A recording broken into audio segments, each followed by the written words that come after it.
Evening, ladies and gentlemen. Welcome to Science on Tap. My name is Jackie Wers, and I am the person that you are not here to see tonight, but I have the pleasure of being your MC for tonight's talk, Partial Truths by Dr. Jim Zimring. We're really excited about this because if there's one thing that we need to understand better, it's what that one thing means if you put it underneath a line. So we're going to learn more about fractions, we're going to learn more about mathematical literacy, and we're going to have a good time doing it. But of course, all good times involve a pint glass. So we're going to do a little quiz where the winner of the quiz will be able to get this special Science on Tap pint glass. But before we get there, I cannot do anything before I stop to recognize the traveler that has come the farthest for tonight's event. We have a visitor all the way from England here tonight, so let's give an applause for Great Britain. And we also have a birthday celebration that is happening. Stephen is turning 51 years old, so let's quickly say, happy birthday! So the music portion of the evening is after you've had some more alcohol. All right, so thank you for coming out for tonight's talk. It is my privilege to introduce Dr. Jim Zimring. He is currently a professor of pathology at the University of Virginia, where he teaches scientific logic in addition to running a research laboratory that studies both blood infusions and also hemodynamics at the basic scientific level. This man is highly educated, having both an MD and a PhD, and he has published over 160 scientific papers, almost all of which would cause me to pass out trying to read them. But fortunately, he has also published one textbook and 2 scientific books that are designed to open our minds and get deeper understanding into the critical thinking and the mathematical literacy that underpins so much of the science in the world around us. So with that, I am so excited to introduce to the stage Jim, and come on up. Your microphone.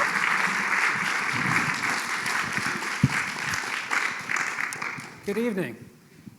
Happy birthday, whoever's birthday it is. First of all, thank you so much for coming, and I certainly want to thank the organizers for allowing me to speak here tonight, and also for running Science on Tap in general. What a great thing to do. So I think we should please just thank them all.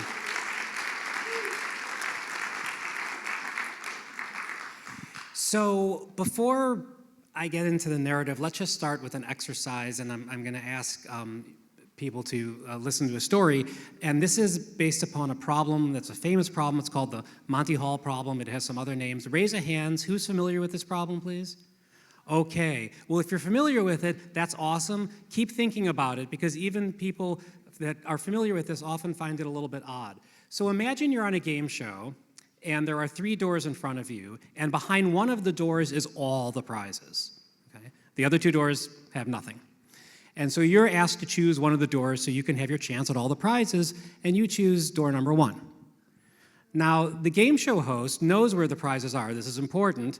And the host comes out and opens door number 3 to show you that door number 3 is empty. Okay.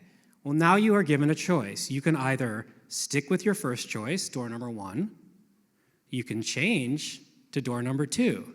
And then when you're done, it'll be open and you'll find out, did you get all the prizes or do you get nothing?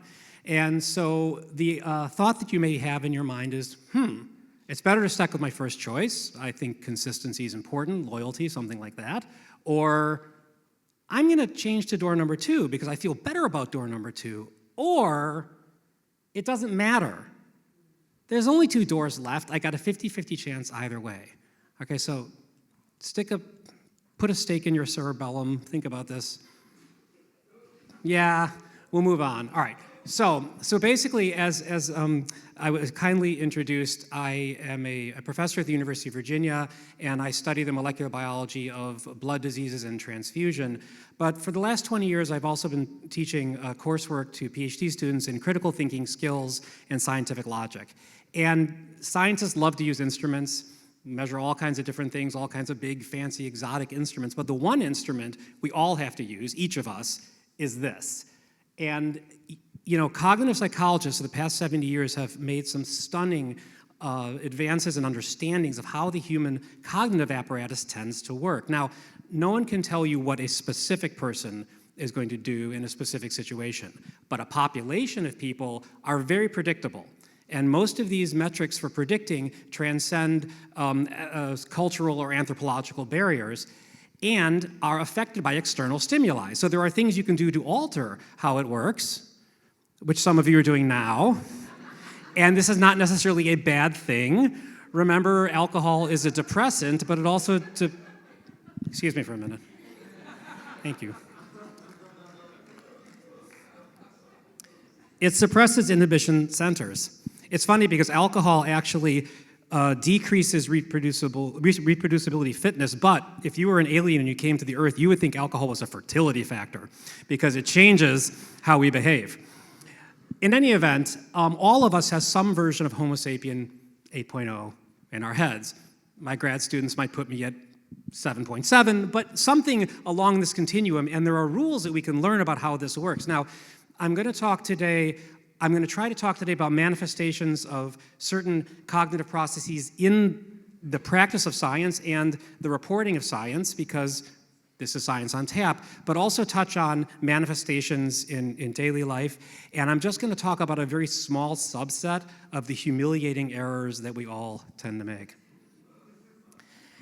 And I'm going to talk about it from the following standpoint of a fraction. Now, I am not saying that our brains work with little calculators, we have fractions rattling around in our heads. That's not how our cognitive apparatuses work. However, the neuroscience or biology of cognition happens, that's a mystery for another day. But I'm going to use mathematics or fractions as an instrument, as a lens, and an analogy to talk about the patterns that emerge from a constellation of some of the errors we do make. Now, simple innumeracy, as was talked about in the trivia, is really just not understanding the language of math. Math is just a language, a special language to be sure, but a language nevertheless, and its symbols represent things that have meaning.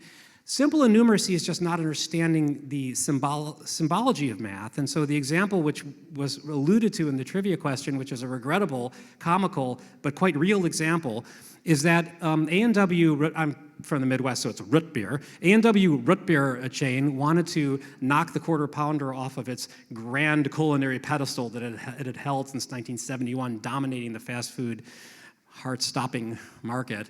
And they decided to introduce this new burger at a third of a pound, because third is the word. Look at that. Yeah, anyway. So they thought it was going to do a lot better because it had certain attributes that the Quarter Pounder didn't have. What are these attributes? Well, it performed better in a blind taste test, right?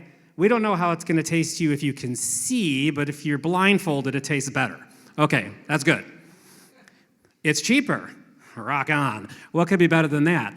And so they really thought it was going to do great, but regrettably, it flopped. It sold very poorly because it had one major disadvantage that A&W hadn't anticipated. It's got less meat.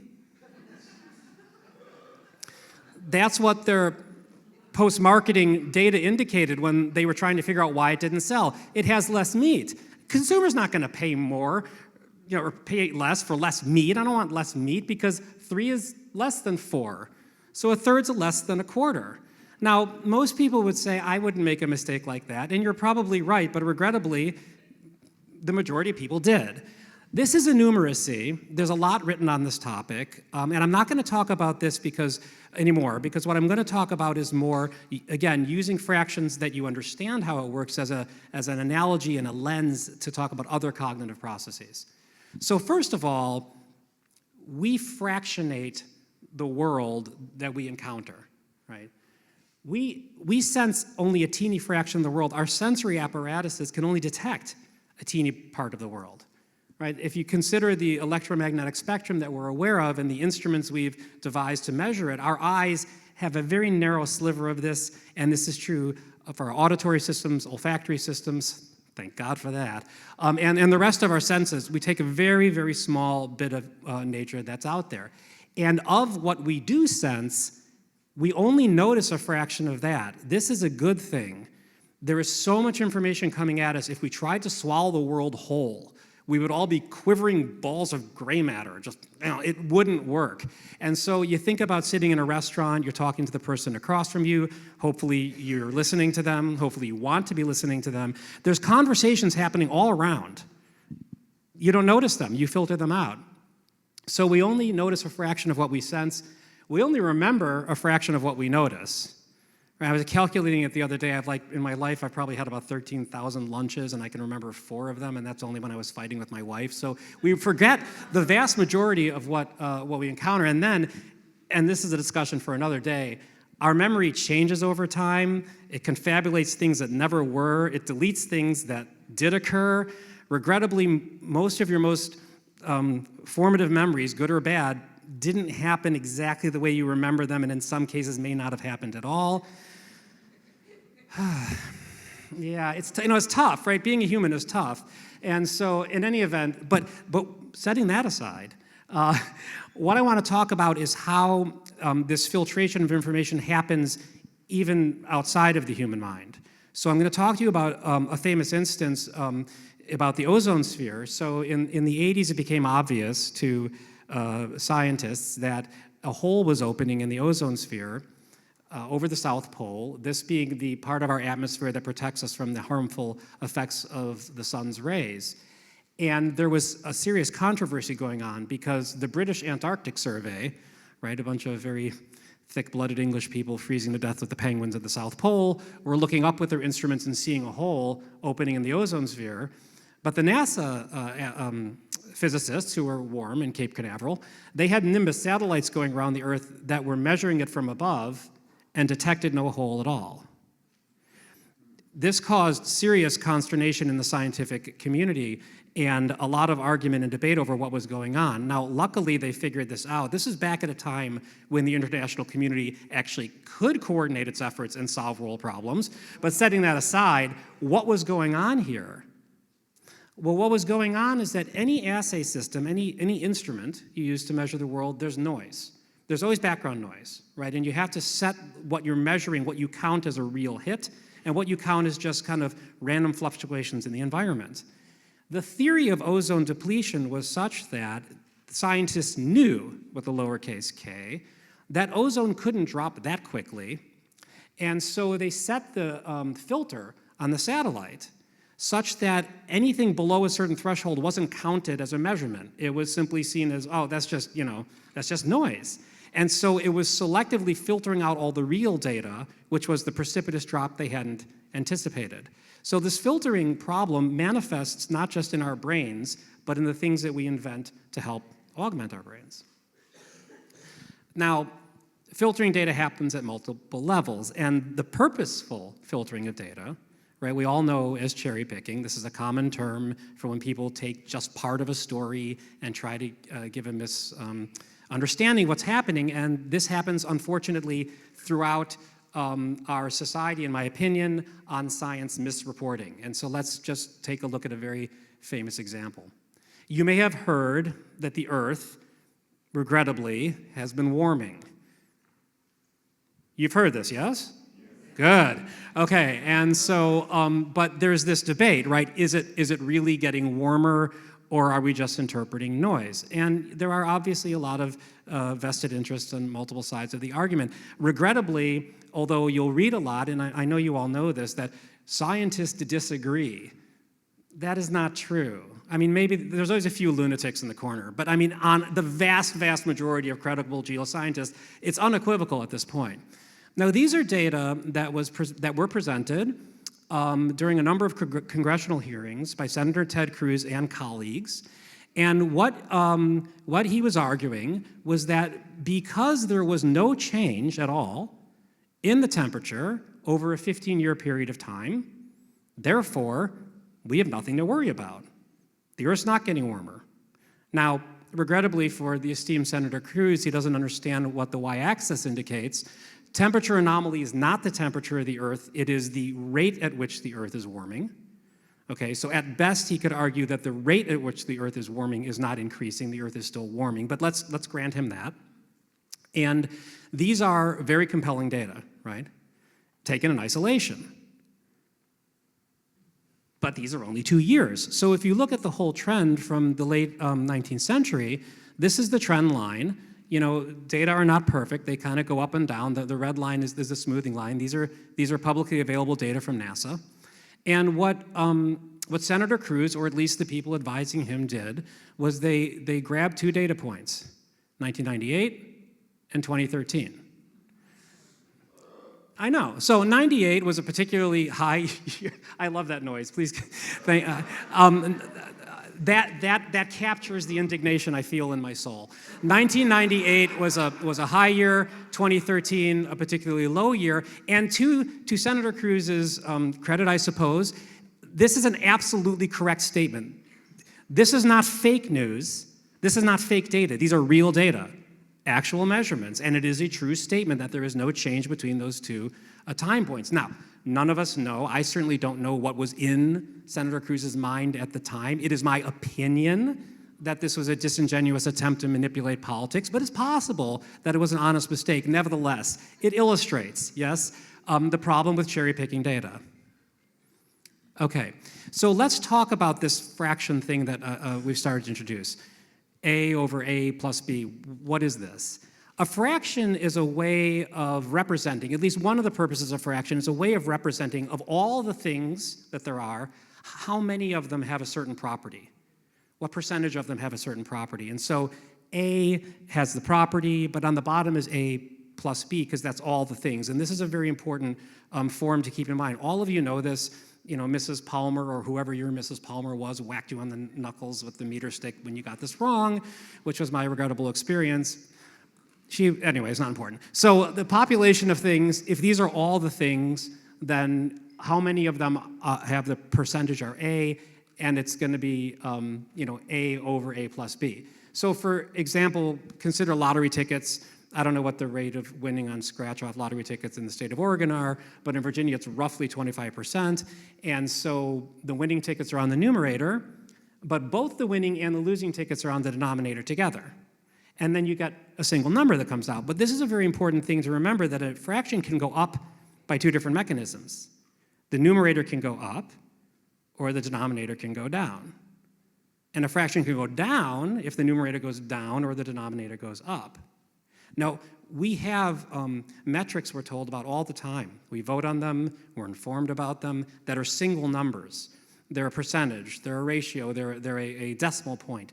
But there's a fraction behind those numbers. And when those things go up and down, we can't tell why just from the number. So I'll give you an example. The unemployment rate. How does we calculate the unemployment rate? We hear a lot about this. It seems obvious. You would take people who are unemployed and divide that number by all people. That seems pretty intuitive. Number of unemployed people over employed people plus unemployed people. But, you know, what are employed people? That's easy. People who have jobs. Unemployed people, we can't just count all the people who don't have jobs. Why? Well, this would include infants. This would include children too young legally to work. This would include people who are retired, who can't work, who choose not to work, who don't want to work. And so that would be a ridiculous number. So what the government definition is people who do not have a job, are able to work, and are seeking employment. Usually it's for a 4-week period of time, depending upon who's counting. All right, so what that means is that if someone tells you, someone who's seeking your vote, I guess, that the unemployment rate has dropped, well, one way for that to happen is unemployed people become employed people. That's what you think they mean. That is a good thing, usually. But another way that the unemployment rate can drop is what? If unemployed people give up, get so discouraged that they stop seeking employment, become disabled, can't work for a number of reasons. And so it is it was an odd thing that if you remember, that March of 2020, as the plague was unfolding across the earth and all the jobs were going away and the economy was shutting down, the unemployment rate dropped precipitously. Well, wait a minute, you just got rid of all the jobs. How could the unemployment rate go down? Well, because these people were no longer in the fraction. Along the same lines, if you think about averages, right, which you add up all of the numbers in a category and divide by the number, as the pandemic was just really kicking into gear and the jobs were being destroyed, the average hourly earnings went way up. Huh? What happened? Nobody was being paid more. The jobs that were lost were disproportionately amongst the lower earners. Okay? This is in the Washington Post. It's kind of the scary thing. And so what does that mean? That means that when the economy is doing really well and when the world's collapsing, unemployment goes down and wages go up. Both scenarios, same government metric, same statistic. And these are the dangers of not understanding the fractions behind the figures we're giving. And when you dig into those figures, and you can usually find them, sometimes the fractions are pretty complex and convoluted and a little bit confusing. And so, they can be twisted quite seriously. I'm going to talk about a flavor of what we've been talking about, which I call, and it's not unique to me, ignoring the denominator, so that's the bottom of the fraction. Now, each of the following statements is mathematically ridiculous. A half is less than 5 1,000ths because 1 is less than 5. As he subtly moves closer to his beer, nobody noticing. And shakes putting it down. Okay.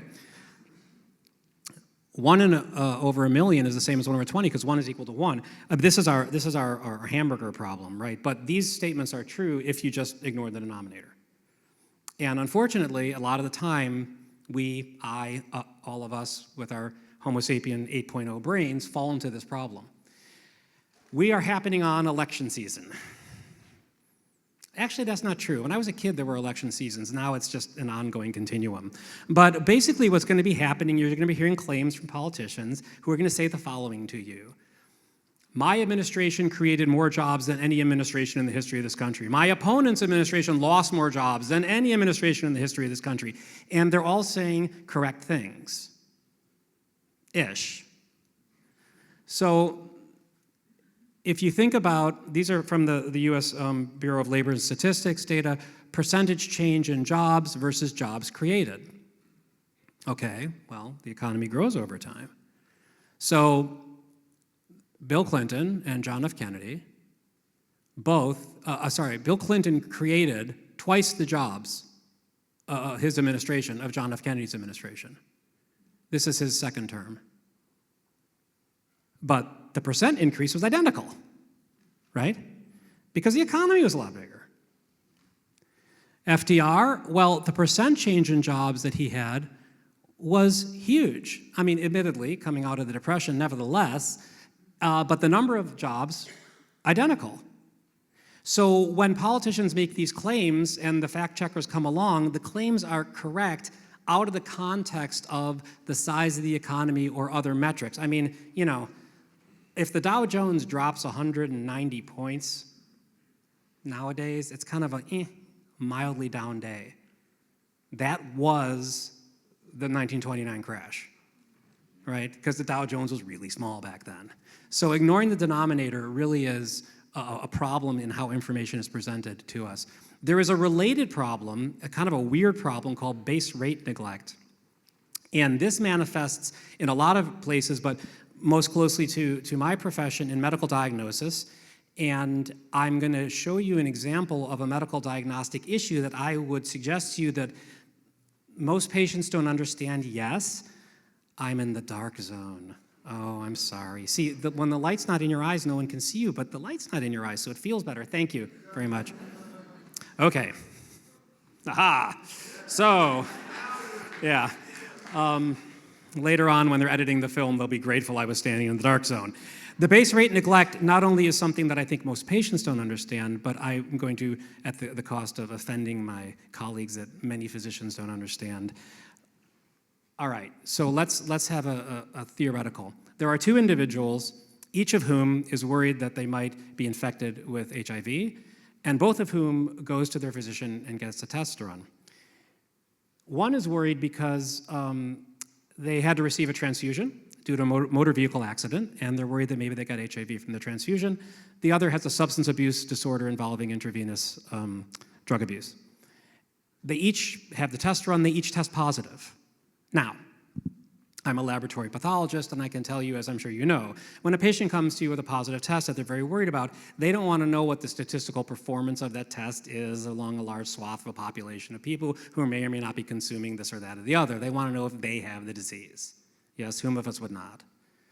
Okay, now, most medical tests have two parameters that the FDA monitors, and you've probably been inundated with this as the COVID testing fiasco rolled out over the past couple of years, and that's no one's fault. FDA had to stop waiting to approve things because we needed testing so quickly that imperfect was better than nothing. Sensitivity is the likelihood that a person who has the disease tests positive, all right, or the true positive rate. So in other words, if you're really sick, the more sensitive a test is, the more likely it'll detect a real case. Yeah? So for the test that we're talking about, our theoretical test, let's just say it's 100%, which, by the way, some tests are. For screening tests, you tend to set the signal-to-noise ratio so that they pick up everything because you never want to miss a real case. So what that means is if it's 100%, then 100% of the people who have the disease test positive. There are no false negatives. If you test negative, go home and be happy, you're negative. But specificity is the likelihood that a positive test is a true positive. If you test positive, do you actually have the disease? And for our theoretical test, it's 99%. By the way, this is pretty good. This is good for a test. Usually around 95%, 94%. So only 1% of the positive tests are false positives. Okay? Everyone with me? All right. So what about these two individuals? Now, I'm going to tell you something that, to those of you who are familiar with this type of example, is going to be obvious, but to those of you who are not, may sound like gibberish. And give me a minute to explain before you turn off gibberish. So basically, the likelihood that these two individuals, both of whom tested positive, actually have HIV is a function of how likely they were to have had it in the first place. Well, okay, good. So let's unpack this a bit, if you'll bear with me. So transfusion versus the substance abuse disorder. The odds of getting infected with HIV, I take that back. The odds of receiving an HIV-positive unit of blood in the United States today is roughly 1 in 1.5 million. We screen the blood supply, no tests are perfect, and we'll just assume for this example, if you're transfused with it, you're going to contract the virus. Regrettably, population-wide, the odds of being HIV positive if you use intravenous drugs is 1 in 6.25. So roughly 16%. These are data from the World Health Organization evaluation of the United States population. Okay, so let's talk about the transfused individual first. And for the ease of math, I'm going to just assume that we test 1.5 million people from each category. Test one person from each category, test 1.5 million. As long as you're being consistent, it's the same thing. So in the transfused population, there's one true positive, yes? So that person tests positive because it is 100% sensitivity. And then of the 1,499,999 negative individuals, because there's a 1% false positive rate, 15,000 will get a false positive. So if you are worried that you're infected from a transfusion and you get a positive test, your odds of actually having HIV are 1 over 15,001, or 0.0067. I'll take those odds, right? What about the IV drug individual? Now, here, 240,000 of the positives are going to be true positives, right? 100% sensitivity, and those are individuals who are actually infected because we have a 16% rate. And of the remaining 1,260,000, 12,600 of them are a false positive, yeah, because it's 99% specific, which means that if you're in the IV drug abuse category, your odds of actually having HIV are 95%. Yeah. So I don't know if anyone remembers this when I was younger, it was very popular to go to the mall. Everyone would go to the mall and get a full body CT scan to look for whatever weird lumps and bumps they had in their body. And then that went on for 4 or 5 years, a great expense. And then they cut it out. Why? Well, when you start screening healthy people, the false positive rate is so high, and it's not a benign thing to stick a needle into their abdomen to pull a mass out to see what it is, right? This is why FDA is so cautious about releasing over-the-counter tests for populations who don't have access to medical counseling. Because when people start testing themselves for things they're very unlikely to have, very scary things happen very quickly. Think about when the COVID pandemic was rolling out. The United States of America only tested individuals in the hospital with pulmonary complications. Now, you can debate what that means, right? But that was the testing that we chose to do. Germany tested the entire population, including many healthy people, asymptomatic people, because they were doing mass surveillance of the population as opposed to just sick people. Not necessarily a bad thing to do, but think about what would happen to how many of their positive tests were actually the disease. Okay, so this is the deceptive way that base rate can really sort of mess things up.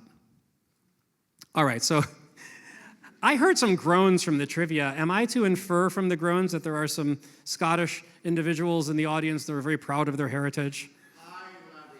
Right. I don't understand why you're so proud of this problem here, being with a Scotsman. You can't tell the difference between the true and the false. I will talk to you about the basis of this. It's a funny fallacy, but basically what it's saying is that 100% of something is 100% of something because you're making it be 100% of something. And here's the story. So two Scotsmen are sitting in a pub in Glasgow, Hamish and Duncan. And Hamish turns to Duncan and says, look, 100% of Scotsmen can hold their liquor without fail, hands down. That's what it is to be a Scotsman. And Duncan says, I don't know, are you sure? Hamish says, I'm sure. So in walks this young, strapping Scottish youth, red beard, kilt, hat, comes up to the bar and says, I haven't had a drink yet today. Give me a whiskey. He takes a sip of it and falls over drunk on the ground. Duncan turns to Hamish and says, I think you were wrong. Hamish says, I was not wrong, for he is no true Scotsman. Right? Sounds silly, right? Who would actually say something like that to the populace in general? That's just a silly story.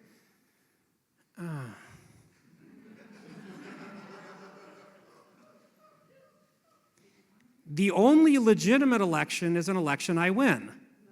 And if I lose it, it's not a legitimate election. All Scotsmen can hold their liquor. This is not particular to Donald Trump. The administrations both of George W. Bush and Barack Obama, at one point in their administration, when questioned by the media about torture in Iraq, said, we don't torture people in Iraq because the United States doesn't torture people. And if the United States is doing it, it's not torture. Sounds like doublespeak gibberish, but this is rhetoric that apparently is very compelling to some people. So anyway, it's always in the top and the bottom, so you can never falsify it.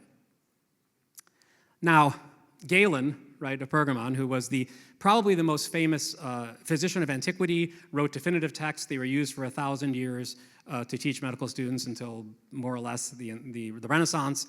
Regrettably, it led to some pretty bad, horrible things.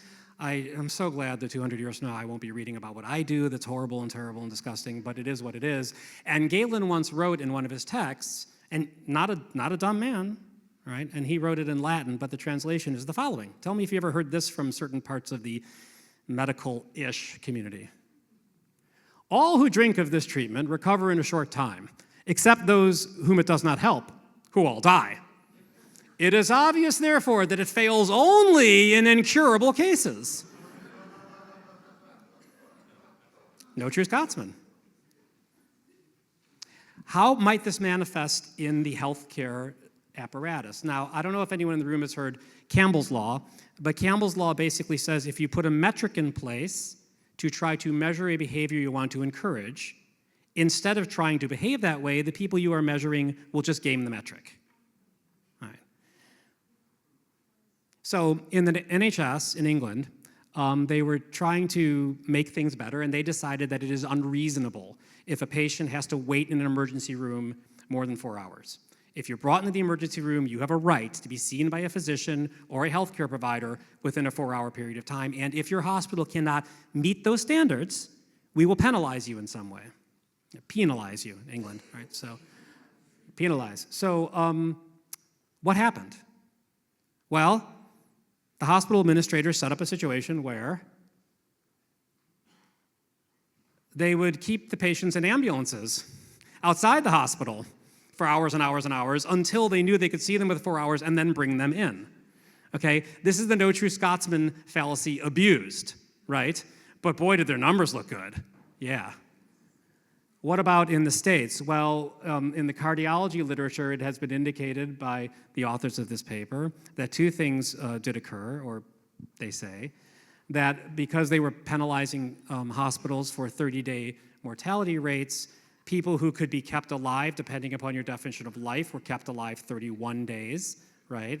This is an egregious violation of all medical ethics, I know. And I will tell you from personal experience, but also from these reports, if you punish surgeons for the number of patients they have who die on the table, they'll refuse to operate on high-risk patients. Patients who have a chance at survival if you operate on them, and no chance if you don't, right? So the no true Scotsman manifestations of these type are profound and dangerous, and we get misled when, oh yeah, our hospital system, best hospital in the country, right? Shortest wait time in the ER. Really? Are you sure? So I'm going to tell you a story about Zika virus. And this really was something I experienced personally because before I moved to Virginia in 2019, post hoc ergo propter hoc, I'm not sure I didn't cause the pandemic. I don't think so. I'm not 100% sure. But prior to that, I was at the University of Washington in Seattle, and in the Puget Sound Blood Center, which manages a lot of the blood for the Pacific Northwest. They then, did you guys know this, that they actually purchased Lane Blood Center in Portland, and then they had to change their name from Puget Sound Blood Center to Bloodworks, because people in Portland didn't want to give their blood to someone called Puget Sound Blood Center because they thought all the Portland blood would be taken up to Seattle for the sick people in Seattle, leaving the Portlanders to exsanguinate in the streets. And so much money was spent on rebranding. And it is what it is. Anyway, so at that time, there was a Zika virus outbreak, as you may recall, and in Brazil in particular, it was associated with microcephaly, which is a birth defect, quite serious, and people were terrified that pregnant women were going to get infected with Zika and have microcephalic children. So if you had been a pregnant woman at this time in Minnesota who needed a transfusion in the hospital, and you had said to your physician, I will not allow you to transfuse me except with blood that has been tested for Zika and tested negative, you would maximize your chance of infection. Eh? Why? Well, because there is a background assumption about the fraction underlying this statement. When Zika first broke, testing supplies were very, very limited. We couldn't test all the blood in the country. We could only afford to test a small amount of blood. And what are you going to do with your few limited tests? Test blood collected in Anchorage? No. You're going to test the blood collected where Zika is epidemic, which at that time was Puerto Rico, was the only part of the American blood supply where it was being infected. And so if you think about all the blood, all the tested blood, the tests are all being applied only to blood collected in areas where Zika was running rampant. And you would have been much safer getting an untested unit from Minnesota than a unit that tested negative from Puerto Rico, because all tests have some failure rate. By demanding negative blood, you made sure that the only blood you got was collected from infected regions. But these background parts of the fraction, when they're not understood, they cause us to make really choices that go the opposite of what we're trying to accomplish. I will tell you now, this is just, I was on a call with Canadian Blood Services last month, and also some blood bankers in Minnesota, and something happened that I didn't anticipate, and I should have seen it coming. I really should have. And by the way, this is a fun evening, and I'm enjoying talking to you, and I hope you're enjoying listening, but I'm not mocking people's beliefs. I really am not. There are now a large number of people refusing to be transfused with blood if the donor has been vaccinated against COVID. Yeah. It's always been, I don't want to get transfused with someone who's infectious. Now it's, I don't want to get transfused with someone who's been vaccinated. And I understand, if you accept the premises behind those beliefs, they are not irrational beliefs. But it has to do with background information that's very dangerous. Okay, so let's shift gears a little bit to probabilities and rates and odds and percentages. All of these things can be represented by a fraction, right? And they are common terms. We use them all the time. But this happens, right, to me too. Okay, so there was a trivia question about a criminal case about a murderer in a village and a blood type, and it sounded to me like most people got it right. But I want to talk about it because it's a very famous case, so famous that it gave rise to what's called the prosecutor's fallacy. And this is from a case of People v. Collins in 1968, a real case that happened in Los Angeles. And here's what occurred. Basically, a woman was assaulted by another woman, and there was a witness who saw the assault. And the assailant ran away and was a blonde Caucasian woman with a ponytail.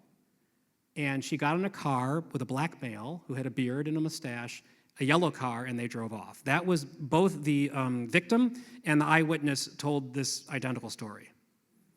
So what the police did is they went around looking for someone with these characteristics, and they found a couple, the Collinses, who had these characteristics. Now, neither the victim nor the witness could identify the Collinses in a lineup, but people have been convicted on less than that. And so they brought them to trial. And the argument that the prosecution made was that the odds of someone having all of these characteristics in common is 1 in 12 million. Let's just accept that, okay, right now. Let's just accept that in 1968, in Los Angeles, a couple of these characteristics was 1 in 12 million. Okay. If the odds of an innocent person having these characteristics is 1 in 12 million, there's only a 1 in 12 million chance that they're innocent. That sounds right, doesn't it? Sounds right to me. I know the answer. This sounds right to me. If there's only a 1 in 12 million chance of an innocent person having these characteristics, it's pretty unlikely that these people are innocent. Okay, now to explain that, let's go to a different example, and the jury convicted based on this argument, based on DNA testing, because we're all much more familiar with this, at least how it's depicted. So let's say that there is blood collected at a crime scene. It didn't come from the victim, and it undergoes a DNA test. Now remember, of course, a match doesn't mean that the person matched is the murderer. It just means they were there. Actually, it doesn't even mean they were there. It means a piece of them was there. But anyway, they undergo a DNA test, and this particular test is pretty good. It's pretty good. It's only going to find a false positive 1 in every 33 million times, right? At random chance, because all of us, you may have known, we are related to each other, you know. I've sequenced a lot of us. We're very similar. Okay, so the results are compared to a big DNA database. Someday, maybe that's everybody. Not yet, I don't think. I could be wrong. And a positive match comes up for an individual. Now, because the chance of an innocent person testing positive is only 1 in 33 million, it seems reasonable to conclude there's only a 1 in 33 million chance that this person is innocent. You knew that already because it's a long story, I'm sorry. So why? So let's just assume, the census are complex, but there's 330 million Americans. Okay, let's just say that. So if the test says a false positive 1 in every 33 million, that means that there are 10 Americans who are going to test positive for this test, one of whom is guilty. So if you test positive, your odds of committing the crime is 1 in 10. There's a 10% chance of being guilty. You have a 90% chance of being innocent. A 90% chance of being innocent is different than a 1 in 33 million chance of being innocent, called the prosecutor's fallacy. And so what happened was the appellate court overturned People v. Collins on the basis of this mistake. And I should just emphasize for you that, and I'm not going to allege prosecutorial misconduct in the original case, I will tell you that the star witness of the prosecution in the original case was a college math instructor. Right? So common sense sometimes just ain't right.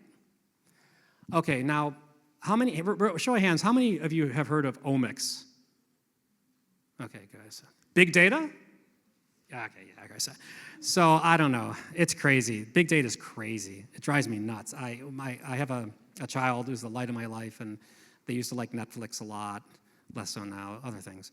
And they would watch Netflix when Alex was 4, and I would watch, Netflix being me. And you could tell that the Netflix algorithm was trying to find some weird show. There was a documentary about the Civil War cast entirely with the My Little Pony crew in Canterlot, and it just couldn't quite do it because it didn't know that we weren't one person. So big data is everywhere, right? You go on Amazon, you buy something, and then this other thing pops up on your feed and Google and all that kind of stuff. Well, it's present in the medical fields as well. When I was, not that long ago, I guess, when I was a grad student, if you went into the lab with your pipette and your little 96-well plate and you measured like 8 different bits of data, that was a treasure trove of data, and wow, I got so much data. So now with flow cytometers, mass spectrometers, et cetera, we can measure tens of thousands of parameters on every biological specimen and tens of thousands of biological specimens, and what it does is it creates massive quantities of data that we can look for associations between things.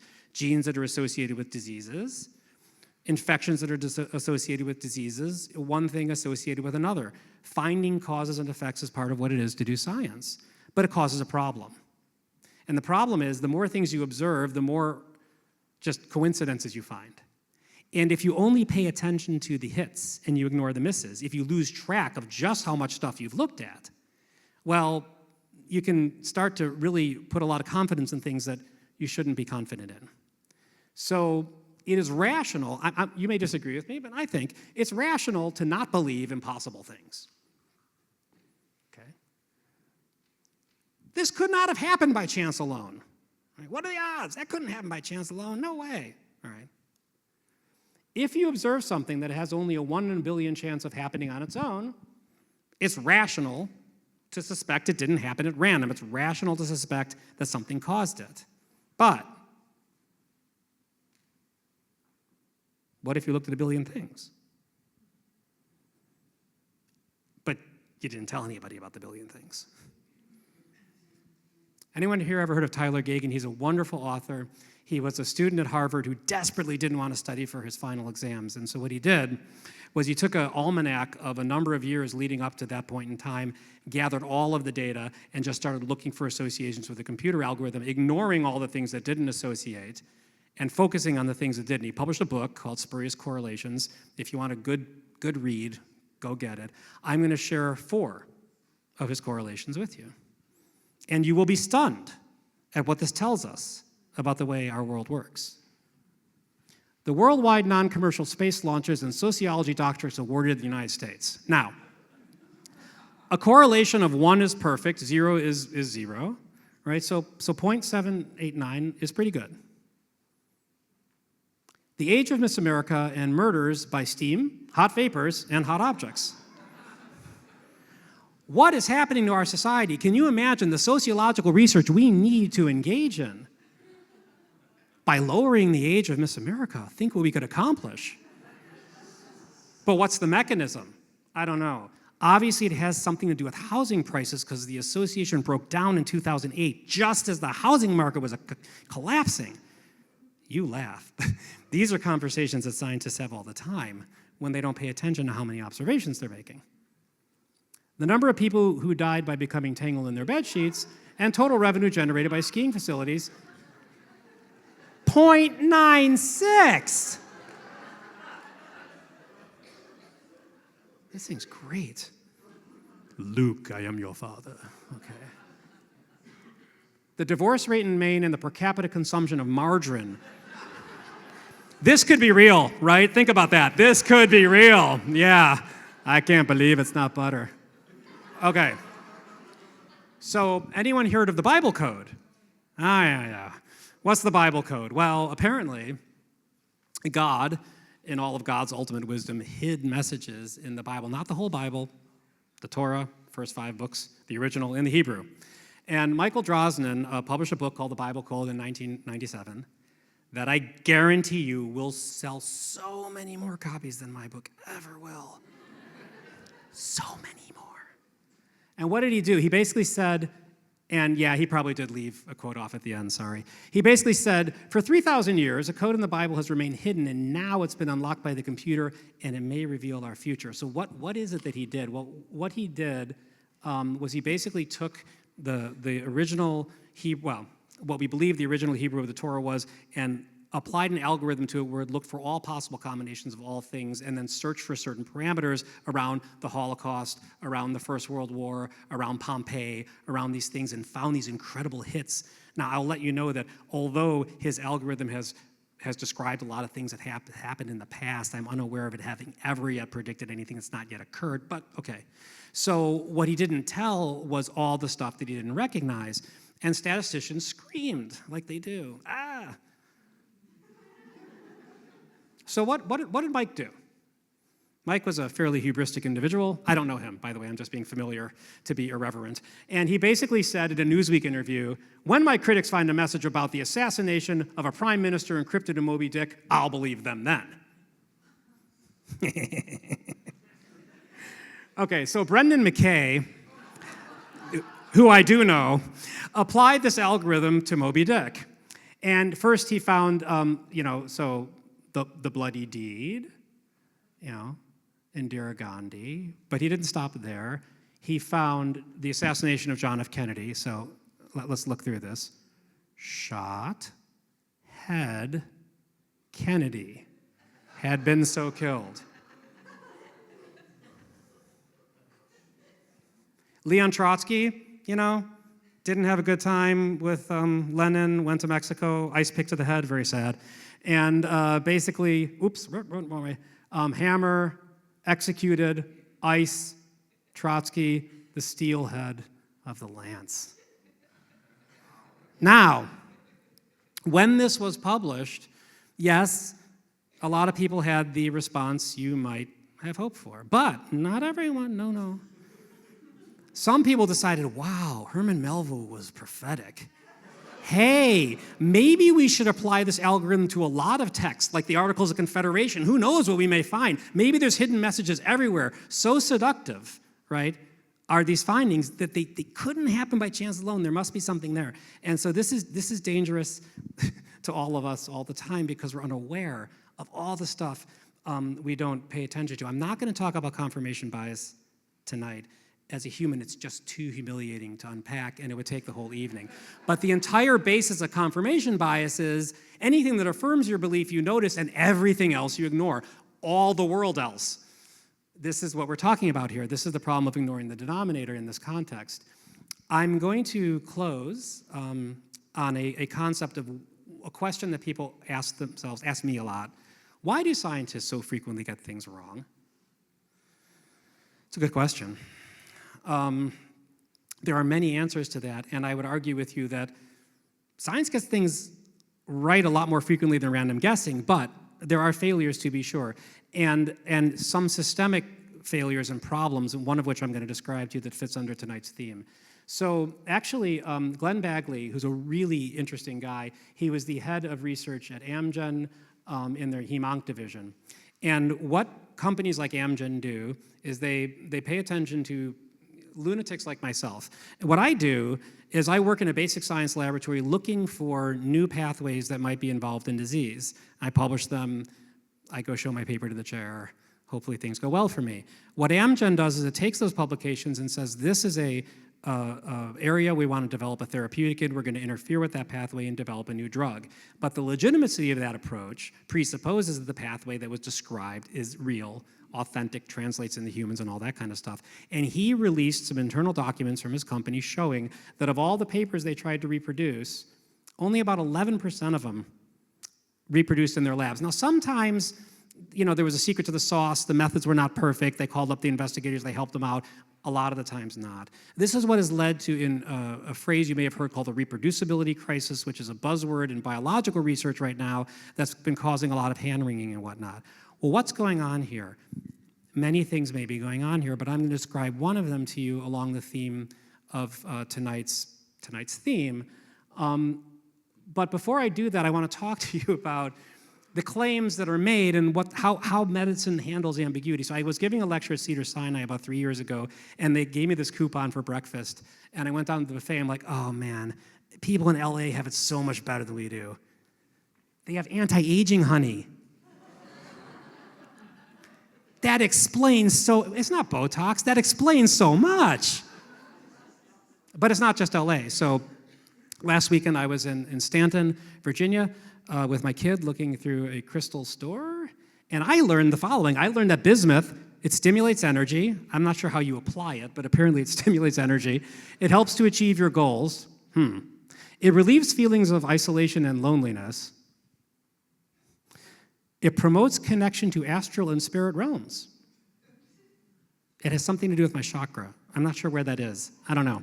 In any event, when we have things that we claim do things in the science, in medicine at least, a drug that we think has an effect, we know that we run into these observation bias problems. And so what you're quite familiar with is what we do is you take all the patients with the disease, you randomize them into two groups, sometimes more.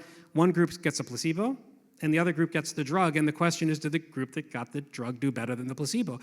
Sometimes there's not a placebo group. If there's a standard of care known to work, it would be unethical to give people a placebo. They're given the new drug versus the standard of care. Is the new drug better than the standard of care? But there's a problem.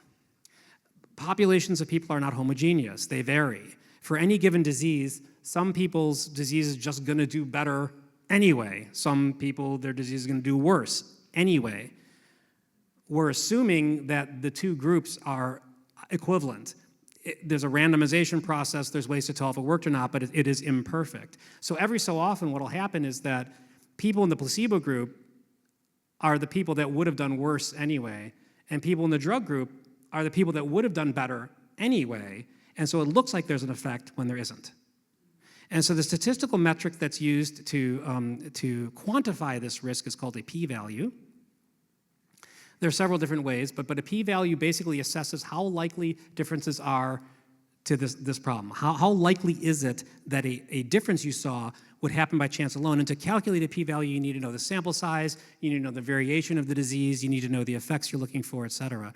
And so, statistics cannot eliminate ambiguity, it can only quantify it. So in general, a p-value of less than 0.05 is considered significant. There is debate over this. Why 0.05? Because R.A. Fisher woke up one morning and said 0.05, and everyone said, yeah. The reason is that what this means is it's a 5% chance, 1 in 20. In so many parts of my life. In so many parts of my life. Illumination, thank you.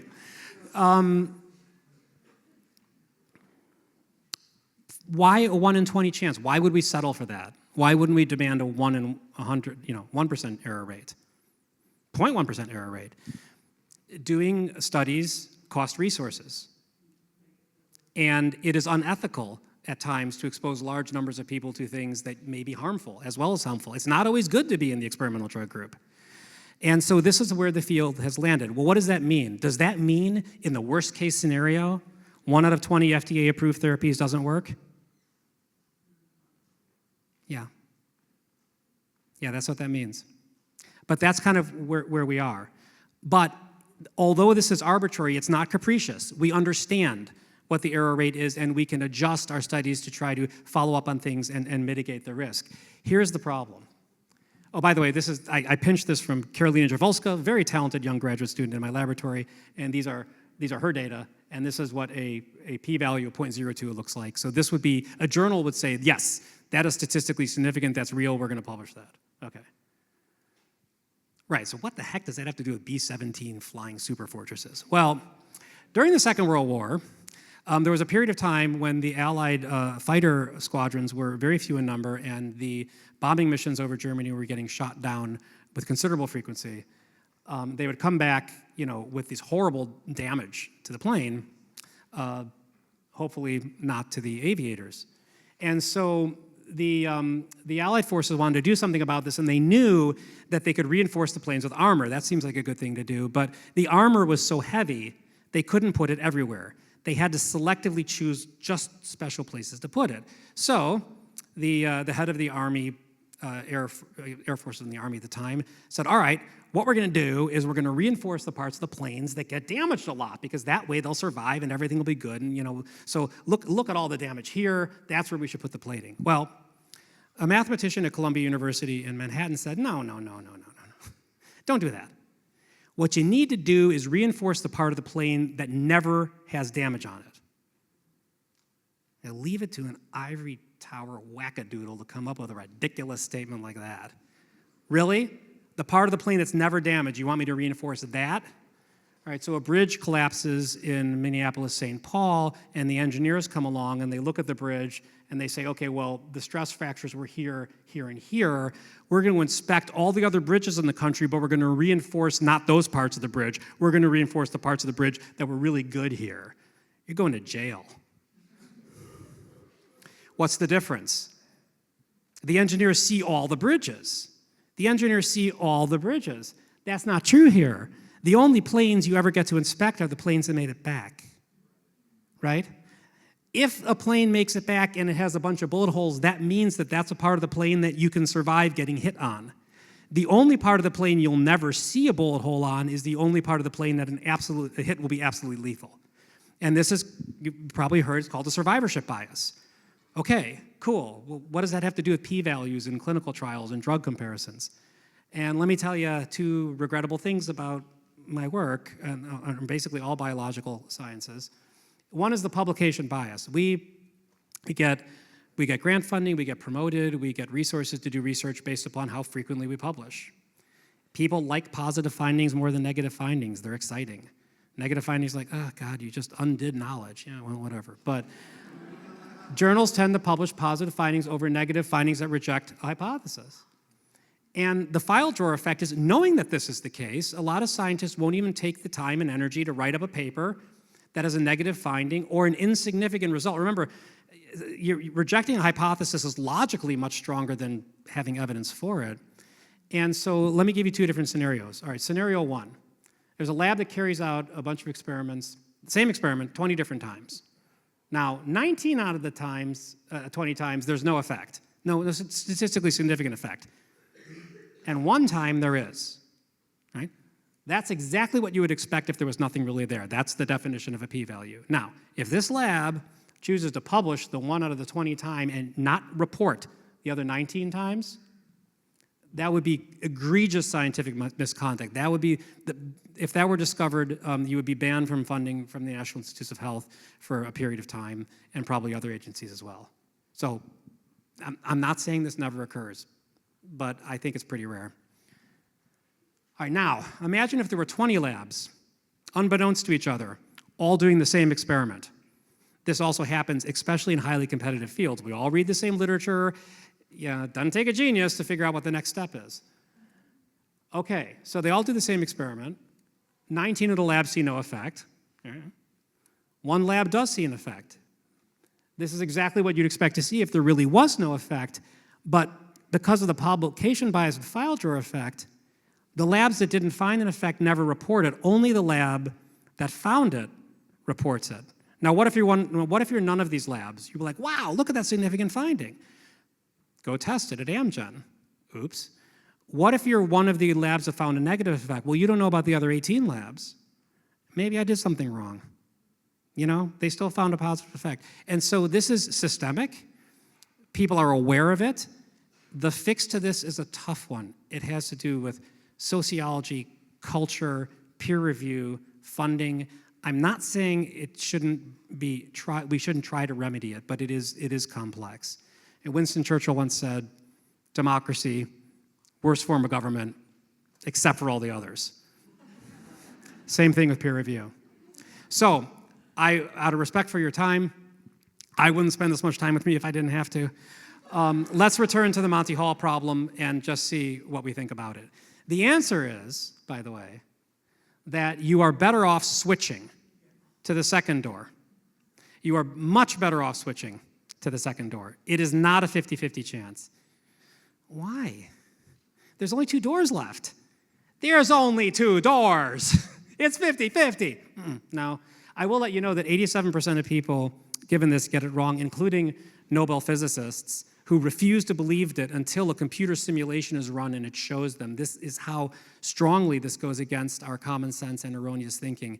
And the best way I can explain this, in case you don't accept this, is, and maybe I won't be able to convince you at all, is to expand this into more than 3. So imagine if you're on a game show and you're given 1,000 doors to choose from, right? You pick your door. Now, I don't think anyone would disagree that with 1,000 doors to choose from, you have a 1 in 1,000 chance of getting it right. The game show host knows where the prizes are.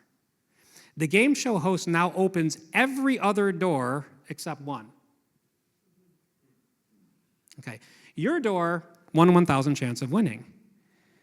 The other door has survived a selection process, right?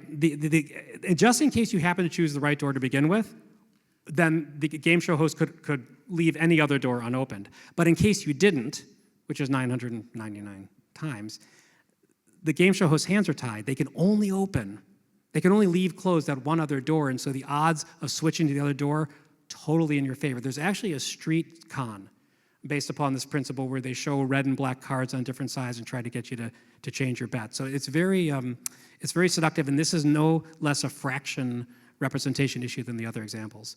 So I was wandering in the woods behind my house like 3 weeks ago, and I saw this, and it made me think of my life.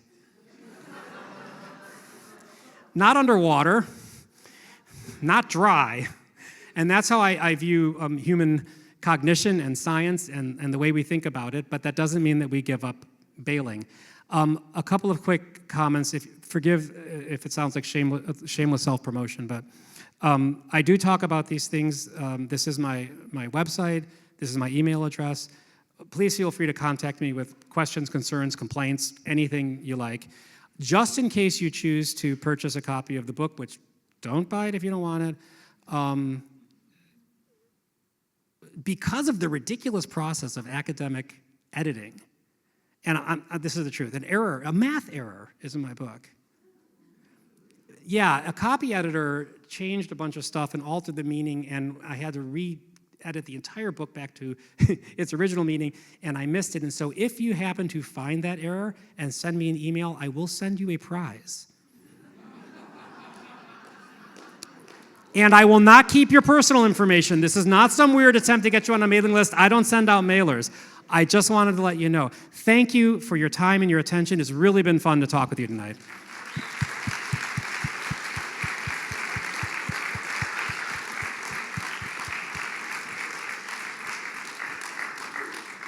Thank you so much. That was a fascinating talk and also the best accents I have heard on this stage. Yeah, let's give him a round of applause for the accents.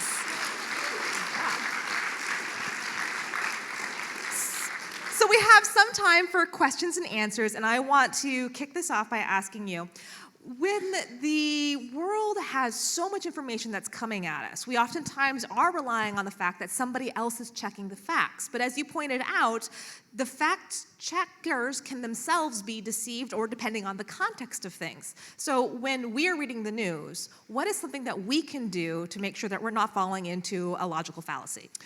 Well, first of all, that's a great question. I ask myself this, of course. I think that the Pinocchio Index and the other fact-checking instruments that are out there, although there's fake news and then there's fake news about fake news and then fake and the fake and the fake, yeah. I think that you should follow them and pay attention to them, but don't take their word for gospel. Yeah. They'll explain why it's incorrect. My advice based upon the narrative tonight is that when you are given a statistic by a candidate or a government agency, get online and find out the formula behind the single number you're given. And that will tell you how that number may go up or down for reasons not what you think they are. Mm-hmm. That would be my advice on that. Thank you. All right, now questions from the audience. If you have a question, raise your hand. Now, we do ask that all questions end in a question mark, right?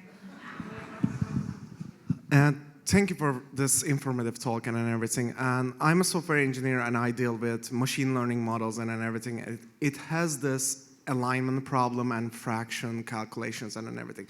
What would be your advice to take a look at the fractions that are going into the computer machines and machine learning models where you have this massive amount of data and you have this inherent bias that is coming from the data itself? So. That is a tremendous question, and thank you for asking it. Anyone in this room, like me, know who Tom Lehrer is? Yeah. So Tom Lehrer once said that life is like a sewer. What you get out of it depends upon what you put into it. you're not talking about machine algorithms distorting things like in the Bible code. You're talking about what goes in. And I think that there is this idea that, well, computers are not biased, they're just computers, and therefore if we use them, we will get rid of bias. And maybe that is correct to some extent, but it is what you're feeding into the computer that is problematic. There's an example I touch on in my writings, the CalGang database in California, which basically says that if you meet 2 of 10 criteria, right, then you are constitute being in a gang. And if you are in a gang, then you don't have the same Fourth Amendment rights as everybody else, because being on the CalGang database itself constitutes reasonable suspicion for search for the police. Just being on, they don't have to look at you and go, I think you're suspicious. Now, one of the criteria is seen associating with other gang members, right? And the other one is living near other gang members, basically. And so we know how non-evenly distributed, our sociological are. And so this is basically, I apologize for saying it this way, but this becomes a socioeconomic racial bias. Maybe not intentional, but definitely present. And it's been analyzed and observed, and they're doing nothing to fix it, to show how absurd it is. There are infants on the CalGang database, right? Dangerous little babies. So I think that my advice to you, and by the way, you have expertise that I do not, and so I'm speaking in broad terms. I don't mean to be standing up here mansplaining to you how to computer program, but the quality of what we feed into our algorithms, we will never be better than that. And so very careful attention to how those data are generated and what assumptions are behind them, I think would be one small salve to what is a big problem. Yeah, sure. Hi. I have a question to kind of generalize, I think, what his question was, that with artificial intelligence being in the news so much right now, I was curious what your thoughts might be on the effect that AI might have either helping with or exacerbating the problems that we have with confirmation biases and difficulty interpreting fractions. Yeah, I mean, when I was first hearing your question, I was thinking before we invent artificial intelligence, maybe we should find human intelligence. But I think that again, I'm not an expert in AI.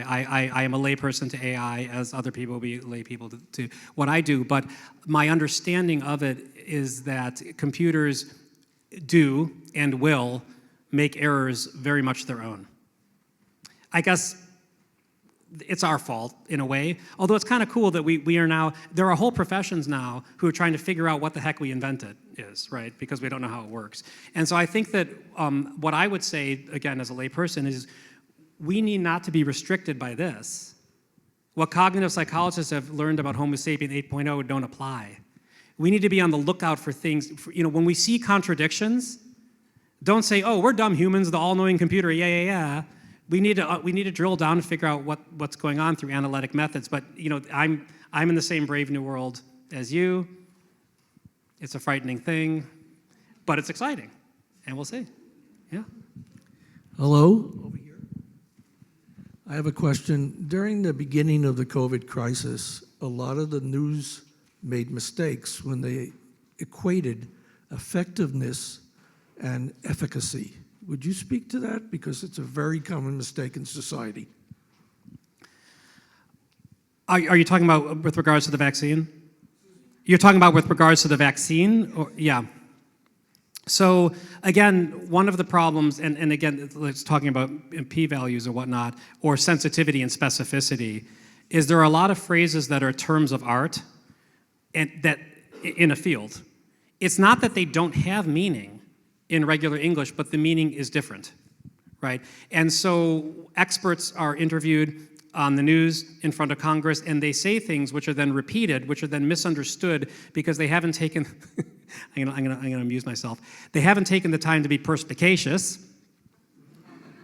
That's funny, because Mr. Lambert made me memorize that word in 8th grade English, and the meaning of perspicacious is easily understood, and nobody knows what that word means. So they haven't taken the time to be perspicacious. And I think, without speaking to that specific example, we need to speak in broad terms about defining what we mean. There was an interview between Donald Trump and on Axios, where everyone used it as an instrument to mock him. But he and the interviewer, Jonathan, I'm blanking on the name now, someone I'm sure knows, were talking past each other because Trump was talking about the mortality rate in ICUs in America, and the interviewer was talking about the mortality rate in the population. Trump was right, by the way, just in case you wound up in an ICU, in America, you're more likely to live than in ICU other places. And the interviewer is right, if you live in America, you're more likely to die of the COVID, because they were using different terms. And so I think, finding the space to stop, define our terms, make sure we're talking on the same thing would be helpful in all the regards, including the specific example that you raised, in my opinion. All right, question here. You've given some really great examples of really smart people not believing these facts that you're giving. I don't mean to be rude about this, but what about the really dumb people in the country? How do you, in any, regardless of your education level or where you're coming from, political views, whatever that is, how do you get someone to get past these views, right? And to get past this, whatever fallacy they're engaging in, and be able to have that discussion at the Thanksgiving dinner table or wherever you're at, right? That's a great question. To begin with, I reject the form of the question in that I don't accept that we're talking about smart and dumb people. We're talking about knowledgeable people in one field and non-knowledgeable people, right? I don't mean to criticize the way you phrase the question. I can tell from your nod that you agree with what I'm saying. Yeah, very important distinction. There have been a lot of studies on how to teach what are called metacognitive habits, on how to think through critical thinking skills, taking graduate students and having them take formal courses in logic, and after which they become worse. And it's called debiasing, but they don't mean biasing like racial bias, they mean cognitive bias. The following strategy now educators understand will never work. Ready? Okay. Here's a cognitive bias. Don't do that. Because most of us aren't aware that we are. I think that by acknowledging that we are stupid monkeys, and by taking examples, right, and learning metacognitive habits that we then apply in general terms, there is, and the new pedagogical literature indicate that does work. But you have to learn how to do it broadly, right? So there's an example that, a famous example I read the other day, that when you teach American school kids that they should look at both sides of an issue, they'll look at both sides of the Civil War from the North and the South. But they will never consider the Nazi point of view in the Second World War. Not because they've decided that's a morally corrupt empire and there were innocent, German soldiers in the Wehrmacht who had nothing to do, all that kind of stuff. They won't even go there. They can't do it because it doesn't compute. And that the goal would be to get metacognitive habits that we get in the habit, right? These things that we have learned, they're hard to unevolve and hard learned, but we can learn habits that contradict them. And so, but to do that, you have to first acknowledge that there is a problem. And then you need to actively seek out what it is, because I will tell you my experience in here, in a world of sound bites and very smart, these are nuanced ideas. And if I were to say to somebody, oh, yeah, this HIV test has a sensitivity and a specificity of 199%, but depending upon which risk category you are in with to begin with, you either have a 95% chance of having HIV or almost zero. They're lost to me. You know what I mean? So that's not maybe a very hopeful answer, but I think that is the answer I would put forward. Any other questions from the audience? Oh, got one.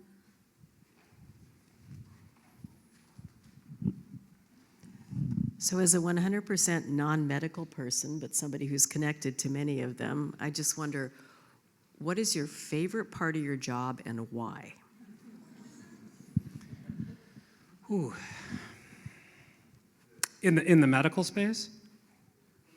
Well, what I'm going to say to you may sound oddly perverse. My favorite...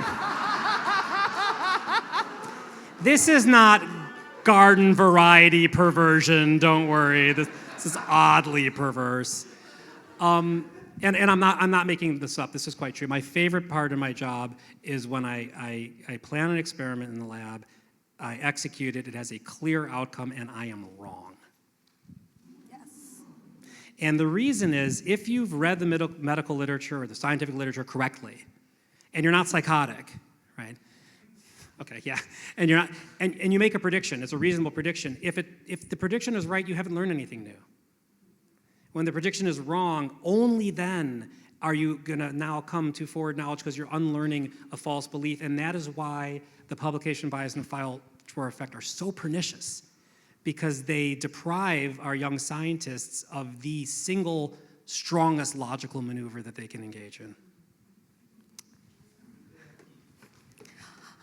All right, well, I have to say that I have learned more about deaths by tangled bed sheets, by publication bias, by all sorts of fascinating things tonight. So I just want to say thank you so much for joining us at Science on Tap. If we can get another round of applause. Thank you.